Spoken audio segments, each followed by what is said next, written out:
बिस्मिल्लाहिर्रहमानिर्रहीम। अस्सलाम वालेकुम। Welcome to cooking insight. उम्मीद है कि सब लोग खैरियत से होंगे। आज एक और ज़बरदस्त किस्म की रेसिपी आप लोगों के साथ शेयर करने जा रही हूँ। सर्दियों का मौसम हो और साग न बने ये तो हो ही नहीं सकता। तो आज हमारे किचन में साग बनने जा रहा है, वो भी चिकन के साथ। तो बिना टाइम ज़ाये किए चलते हैं रेसिपी की तरफ। यहाँ पर मैंने 2 किलो पालक ले ली थी और 2 किलो सरसों का साग ले लिया था। इनको अच्छे से साफ करके बारीक काट के धो लिया था और एक पतीले में इसको निकाल लिया है। यहाँ पर हमारे पास आधा किलो बाथू था। बाथू को अच्छे से साफ करके धो के यहाँ पे मैंने बॉईल करने के लिए रख दिया है। बाथू चूँकि कड़वा होता है तो उसे अलग से बॉईल करेंगे और इसका पानी एक दफ़ा बॉईल करके गिरा देंगे और दोबारा से फिर बॉईल करेंगे और दोबारा इसका पानी गिरा देंगे। यहाँ पर तकरीबन 1 मुट्ठी हमारे पास हरा धनिया है और 10 से 12 अदद हरी मिर्चें हैं। इनको ग्राइंडर में डाल के बारीक पीस लेंगे। साग को चूल्हे पे चढ़ा देंगे और फ्लेम को ऑन कर देंगे।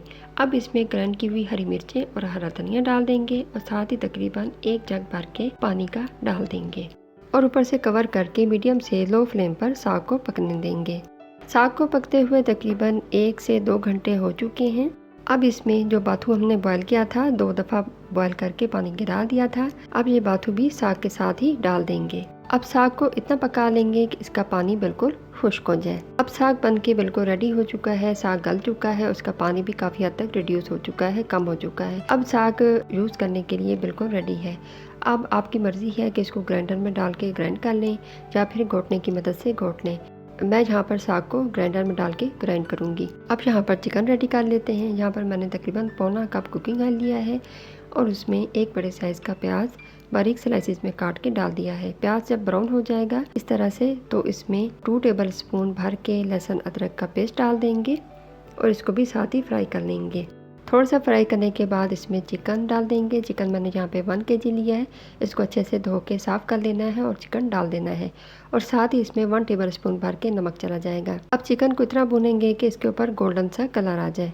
जब चिकन के ऊपर गोल्डन कलर आ जाएगा तो इसमें 1 टेबल स्पून भर के सुरख मिर्च पाउडर, 1 टेबल स्पून हल्दी, 1 टेबल स्पून भर के ज़ीरा पिसा हुआ, 1 टेबल स्पून गरम मसाला, 1 टेबल स्पून ही इसमें पिसा हुआ धनिया डाल देंगे और अच्छे से मसालों के साथ चिकन को 2 से 3 मिनट के लिए फ्राई कर लेंगे।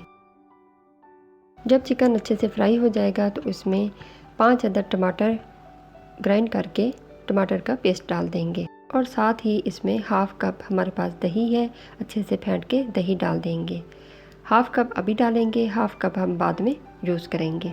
अब अच्छे से चम्मच हिलाकर ऊपर से कवर कर देंगे और चिकन को मीडियम से लो फ्लेम पर 10 से 15 मिनट तकरीबन पका लेंगे। 15 मिनट के बाद ये देखें दही और टमाटर का पानी तकरीबन खुश्क हो चुका है। अब चिकन को अच्छे से हाई फ्लेम पर भून लेंगे और साथ ही अब इसमें हमने जो साग रेडी किया था वो आधा साग लेकर मैंने ग्राइंड कर लिया था, वो हाफ़ साग इसमें डालेंगे। सारा नहीं डालना, 1 किलो चिकन में हाफ़ साग जो हमने रेडी किया था वो यूज़ होगा। अब इसमें अच्छे से चम्मच हिलाकर जो बाकी दही हमारे पास बच गया था वो डाल देंगे इसमें और दही को भी साग के साथ अच्छे से मिक्स कर लेंगे।